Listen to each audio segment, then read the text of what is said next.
But ஆனா ஒரு பரவலா மக்கள் என்ன எப்படி சார் பார்ப்பாங்க? இவ்வளவு 10 வருஷமா பாஜகவோட ஸ்டாலின் போறது, ஸ்டாலினோட லீடர்ஷிப் அது எங்க ஸ்டாலின் எடுக்க வேண்டிய முடிவுங்க. ஸ்டாலினை கேடு கட்டாலும் பரவாயில்ல, இன்னும் பலரும் தங்களுடைய வன்மத்தை கூட இருந்தும் வெளியே இருந்தும் ஸ்டாலின் மேல காட்டிட்டு இருக்காங்க. அதான் நான் சொன்னேன், யாரு இவர்கள்? சசிகலா வரட்டுன்னு நினைச்சவங்க, தினகரன் வரட்டுன்னு நினைச்சவங்க, வைகோ வரட்டுன்னு நினைச்சவங்க. இவங்களோட கேரக்டரை வந்து ஸ்டாலின் புரிஞ்சுவிடணும். ஸ்டாலின் வெற்றி பெற்றனால கூட இருந்தவங்க. ஸோ இவங்களால ஸ்டாலினுக்கு என்ன பிரயோஜனம்?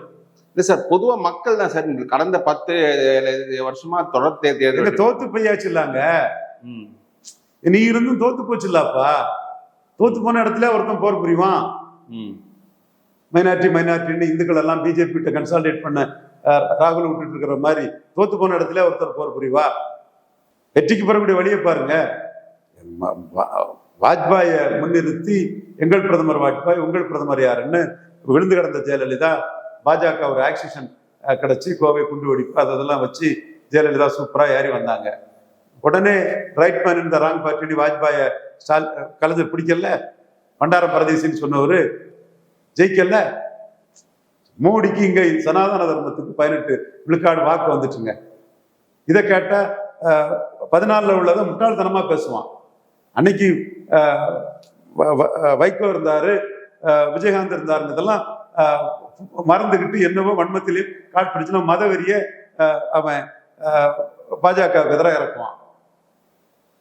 ஊடகத்துல அப்படிதான் இருக்காங்க. அந்த 18ல அண்ணாமலை பங்கு இருக்கு, தினகரன் பங்கு இருக்குல்ல, இருக்கு. தாங்க நான் மறுக்க வரல.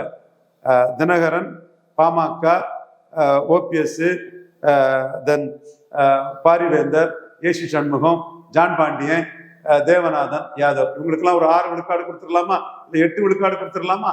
சரி, இந்த 8 விழுக்காடும் மோடி பிரதமர் சனாதானத்தை ஏத்துக்கிட்டு விழுந்த வாக்கு தானே. தாமரைக்கு மட்டும் ஒரு 10 விழுக்காடு வாக்கு மோடி பிளஸ் அண்ணாமலை இல்ல. அந்த மோடி லீடர்ஷிப் பண்ணா சிக்கி விடணும்னு அண்ணாமலை மக்களவை வேண்டாம், சட்டமன்றம் 31 தான் குறின்னு அதை விட்டு விலகல்ல. அப்ப அந்த 10 விழுக்காடு ஓட்டும் குறைஞ்சபட்சம் 18ல இருக்குது, குறைஞ்சபட்சம் 10 விழுக்காடு ஓட்டு மோடி பிரதமர்னு விழுந்திருக்க. சனாதன தர்மத்துக்கு 18 விழுக்காடு வாக்கு தமிழ் மண்ணில் விழுந்திருக்கு, இந்துத்துவாக்கு விழுந்திருக்குது, இந்து தர்மத்துக்கு விழுந்திருக்குது. அப்ப இந்த ஓட்டு எடப்பாடிக்கு போக சீமான் ஒரு 4 விழுக்காடு ஓட்டு எடுத்திருக்கிறாரு. அவரும் மோடி கூட கூட்டணி போனா திமுக நிலைமை என்ன ஆகும்? என்ன இருக்குது? நீங்க